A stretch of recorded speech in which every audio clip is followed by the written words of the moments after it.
the great conservative movement of America and of our time. A brush fire of freedom that's being lit all over this country. We, as an irate, tireless American populace, will overcome the few radical leftists that control the levers of power today. Joe Biden's failed economic policies has given us inflation like you can't believe, and the border is in disarray. It's amazing how few of the people commenting on this have actually bothered to go see what's happening. Well, Congressman Andy Biggs of Arizona actually went to the border. Biggs, where's Andy? Boy, oh boy, Andy. There's a guy. He's tough.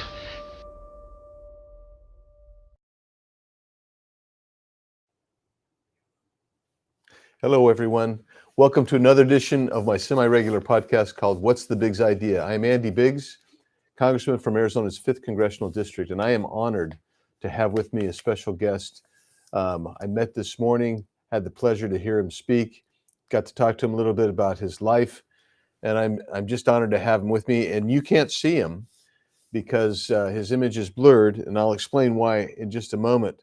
But my guest is Margarito Flores, who currently works for Dynamic Police Training. Yes, sir.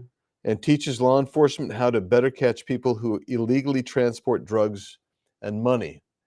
And I'm going to call you Jay. Yes, sir.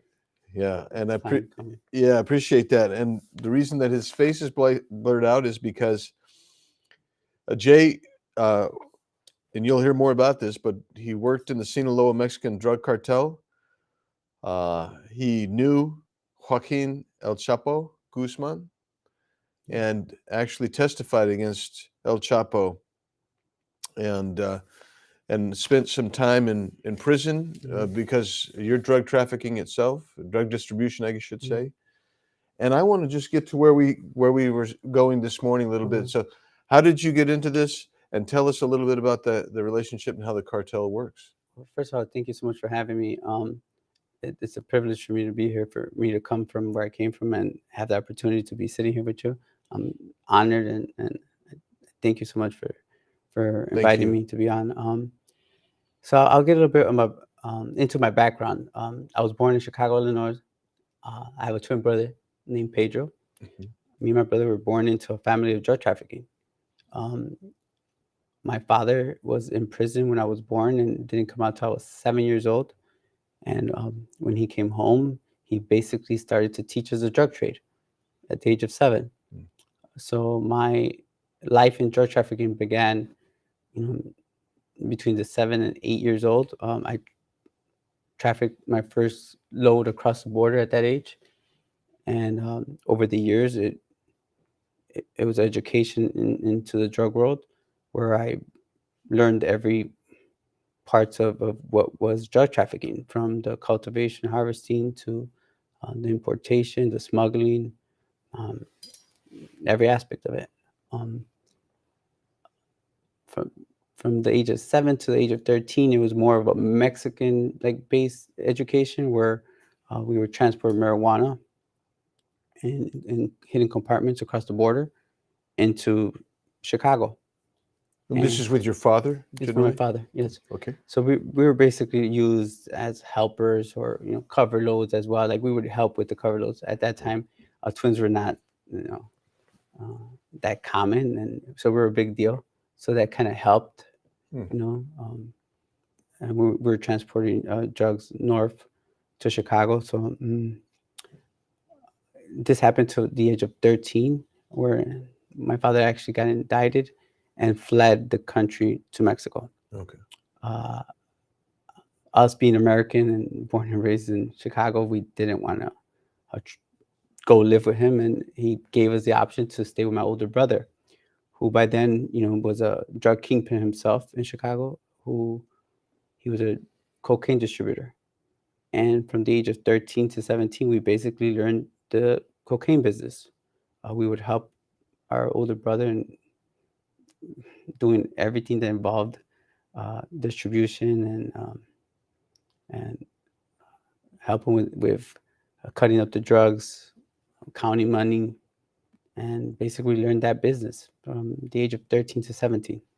Was this related to Sinaloa Cartel at that time, or is that pre-Sinaloa? No, at that time, through my father's connections, it was Sinaloa Cartel. It was mostly based, to the Sinaloa Cartel, Juarez Cartel mixture. And towards the end of my brother's drug trafficking, it was strictly Sinaloa. I see. And my older brother was indicted right when I was turning 17 for drug conspiracy and sent to prison. And he was our financial provider, which left that vacuum, left a void. And it was our turn to kind of step up and pick up where he left off. How many siblings did you have in the family at that time? In total, there are 7 of us. There are 7 of us. As I explained, my life has been affected by every means when it comes to drug trafficking. I had an older brother who died of a heroin overdose when I was 14. And my older brother was a drug trafficker who went to prison, and we basically picked up where he left off. Not long after he was arrested, one of his drug suppliers from the Sinaloa Cartel sent for us and asked us if we would help him distribute some of his drugs. And our first deal was for 30 kilos of cocaine. It was worth over $500,000. And we sold those 30 kilos in the same day. And the next day we received 50 kilos, and we sold those 50 kilos that same day. And it took us longer to count the money than to actually sell the drugs. And basically we never looked back. By the time we were 18, we were selling anywhere from 300 to 400 kilos of cocaine a month. This is without us ever stepping foot into Mexico. This is Chicago-based. Chicago-based, and all supplied by Sinaloa, or? Yes, at that time, supplied by Sinaloa. As our operation grew, between 99 to 2001, we were supplied by the Gulf Cartel as well. Okay. By 2001, we were distributing anywhere from 1,500 to 2,000 kilos a month. And the supply basically came from the Gulf Cartel and the Sinaloa Cartel collectively. And you were distributing not solely in Chicago, but by then you had branched out. Yeah, I had branched out to Milwaukee, Columbus, the surrounding cities, Indianapolis, Minneapolis. So we had made those connections, and we had continued to grow, and we became probably Chicago's most significant drug traffickers at that time. From 2001 to 2008, we solely became distributors for the Sinaloa Cartel. And our distribution increased to anywhere from 2,500 kilos to 3,000 kilos a month. We're bringing in maybe anywhere from $30 to $60 million a month. Was that the gross? Is that the overall sale? Overall sale. And profits on a monthly basis, we could profit anywhere from, at that time, $3 to $4 million a month profit. Over the course of time, you're sending this money back, and we were talking this morning about there's virtually no southbound interdiction efforts by law enforcement. Yeah, by law enforcement. You were sending back cash. We're sending back bulk U.S. currency, and it increased from 2001 to 2008. By the time we were indicted on the case against the Sinaloa Cartel, in a 3-year span, we exported back into Mexico over $1.9 billion of U.S. bulk currency. Would that go to El Chapo himself, or? It would go to the Sinaloa Cartel as a whole. I think the CHOP organization itself, I think it was a total of like $980 million in a span of like 32 months or something. So you could just understand the magnitude of this was just us, our organization. And in you, Chicago. yeah, I mean, there's other organizations, in Other the country. distribution organizations, yes, that work collectively with as part of the Sinaloa Cartel. Can I ask you, I don't want to distract where you are, but one of the things that you said this morning that struck me with great interest is that whether it's in Mexico from the Sinaloa Cartel side or in your distribution side, you guys were working effectively with independent contractors to do various tasks. Yes, just to get a understanding that the Sinaloa Cartel as a whole, or basically any cartel, there's their hierarchy, and then everything else is kind of ran like a contractor building a home. I explained, right? Yeah. That it's works with subcontractors, and each subcontractor has a different position, a different job. If it's transportation, if it's smuggling across the border, it could be someone who's in charge of a tunnel, somebody who has a smuggling route from Colombia to Mexico, or it could be a hitman, right? Hit squads. Everything's basically subcontractors that are working for themselves for a profit, but still under the umbrella of the Sinaloa Cartel, whatever cartel. I see. And that being said, we're speaking about the money that actually goes. I mean, basically goes undisturbed. In total, when it comes to drugs, I think if we were to sell on average for every kilo of illegal narcotics of any drug, we would have to smuggle back of US currency maybe a kilo to a kilo and a half of currency in weight. And this is, 5s, 10s, and 20s. On average, we could send back into Mexico $30 to $60 million. There's times we could send back a semi-truck with $80 million of bulk US currency. You send back a whole semi-truck. Yes, back into Mexico. Did you organize the route to send back, or did one of the subcontractors? It worked. For my organization, it worked both ways. Either it was done by our organization, and I would get the routes, or it was done by the cartel as a whole, and they would actually just subcontract it out and send the semi-truck, where we would fill the semi-truck up with bulk US currency, sometimes with no cover load. And without a cover load? Just throwing in the back of a semi. Wow. And head south across the border untouched. And I think that, for my knowledge and my expertise, is that the reason why there hasn't been much change in how drug trafficking has been combated is because we keep doing the same thing over the last 50 years. And I think that there is no checkpoints, there's no drug addiction officers actually going after southbound cars or semi-trucks, commercial vehicles. And I feel like that's the fuel that gives Mexican drug cartels their strength and power.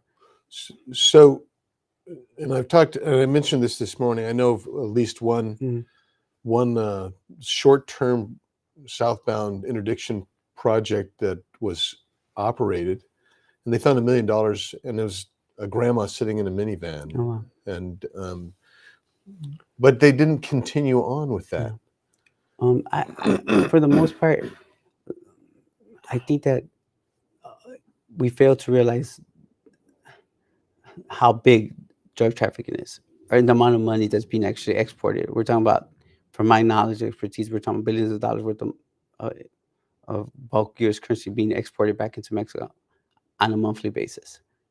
And I think that should be alarming, because it could be vehicles, it could be commercial trucks, but there's nothing being done about it. So when you're now consulting with law enforcement on how to interdict it, drugs. And so what would you say would be a weak point that if we were to get tough on our side of the border might actually slow things down just a bit? And I'm hinting at, you've been talking about it. Yeah, inspection points, maybe. Inspection points going into the country, going into Mexico. Like when they do come, when they're coming Like into when our they come in the same exact way, just going back into Mexico. For the most part, the Mexican government um, does not actually inspect vehicles going into Mexico. They welcome every person that goes into the country, and nothing's being done about it. So I would suggest inspection points going into Mexico, especially when it comes to commercial side of the ports. And I think that would really kind of slow down the drug trade, because the money is used to buy more drugs, to pay for corruption, to buy more weapons. It's what facilitates the drug trade. Mm. It's we could do a contract for instance, a 5,000 kilo load, and then we lost 500 kilos of narcotics. We still could make a profit with the drugs we had. The amount of time it takes and effort it takes to actually sell the drugs and get the money back, it would be more devastating to us, or hurt us more, for government to seize that money after the investment has been done. I see.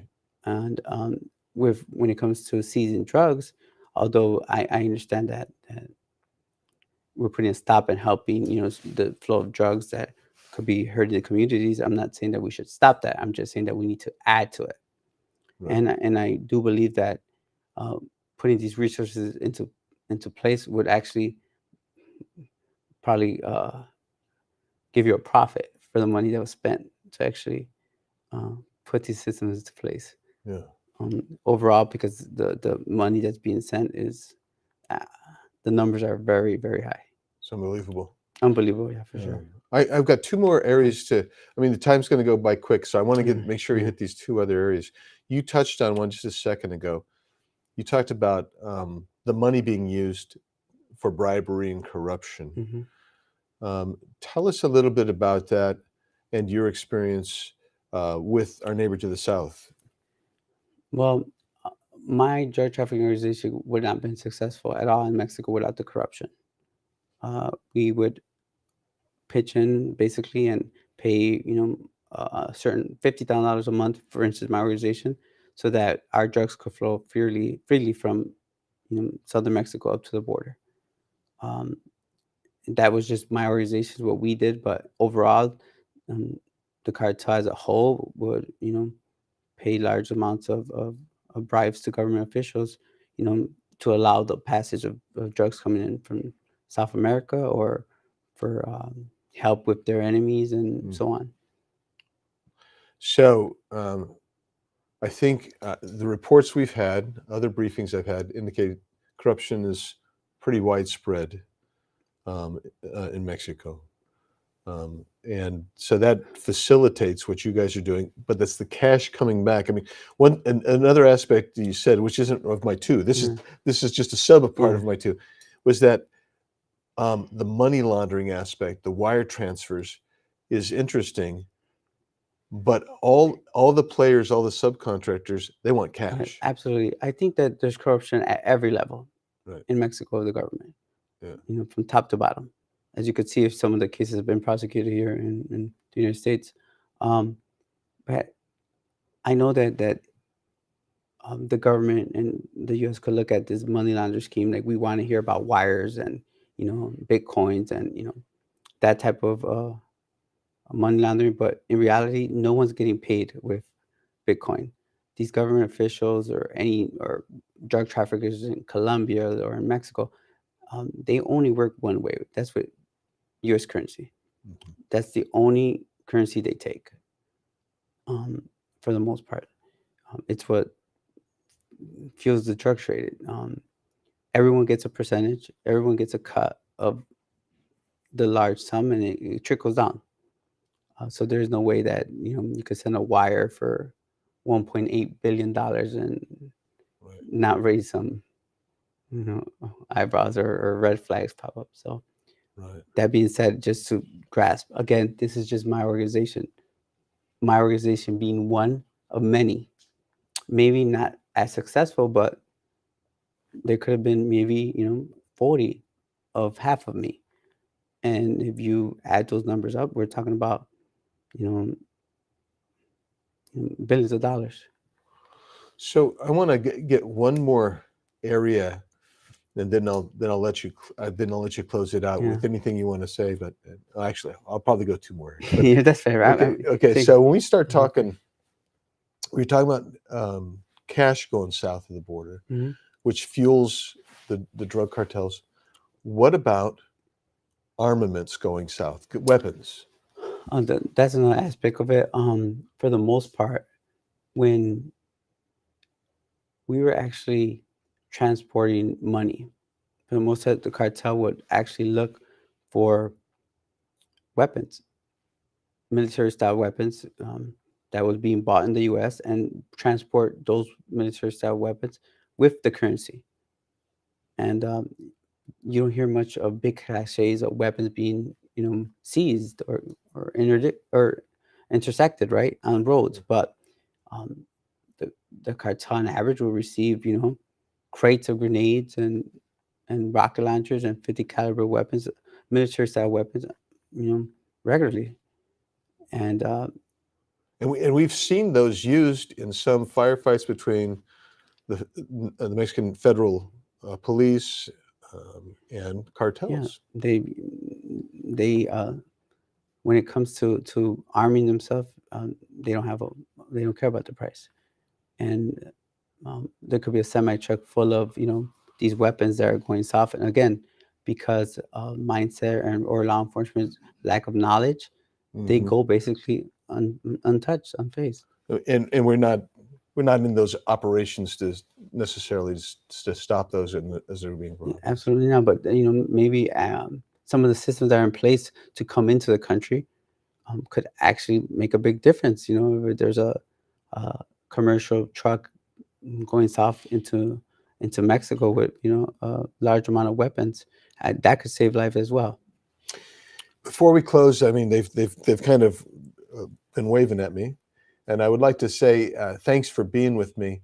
And I'm going to let you close out by just telling us real quickly about your business that you're doing now, helping police officers and law enforcement. Well, thank you. So today I'm actually going around the country with dynamic police training, sharing my knowledge and expertise with law enforcement across the country, just when involvement with narcotics trafficking, Mexican cartels, importation, exportation methods, and drug compartments. Basically, I have a class where I actually break down every aspect of it, including distribution in bigger cities. So I'm just privileged, and that was given the opportunity to actually share my knowledge. Well, I want to thank you for doing that. Yeah. It's important work. I'm grateful that you're doing that. And thank you for taking a few minutes with me and my audience, sharing with us today. Margarito Flores, thank you very much. It's a privilege. Thank you. It's an honor for being